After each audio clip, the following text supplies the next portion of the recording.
Parliamentary for his response. In his answer, he appears to have avoided the question which is before us, the issue of privilege, but rather spoke about vouching. And I'd just like to speak to that and then ask his views on that and then ask his views on the merit of the substance of what we are here to talk about.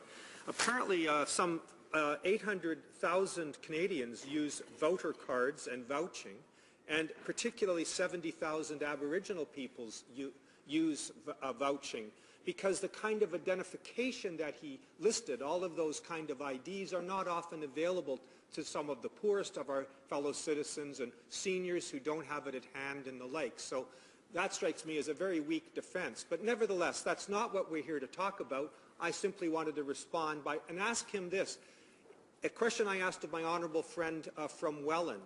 If a member stands before us and apparently is making a point based on evidence, a factual assertion that he saw a particular form of voter fraud, which then he later retracts and says, in fact, didn't happen, it was simply an anecdote or a made-up story, to use words that I think I'm allowed to use, doesn't that have an impact, Mr. Speaker, I would ask the member to ask, on the fundamental nature of parliamentary debate?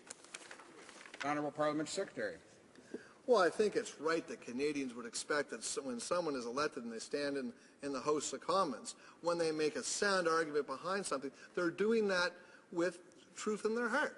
And I believe that the member from Mississauga-Streetsville was making a strong point about a necessary change that we must make to protect the very integrity of our election voting system in this country.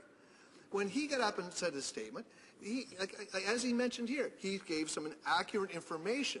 But that is not a reason to question the motives and the underlying principles of the message he was trying to send, which is the fact that we have to make these changes in order to restore integrity to our democratic system, to our election system, so that the people that do rise here and speak here are dutifully elected by people who actually have the right to vote.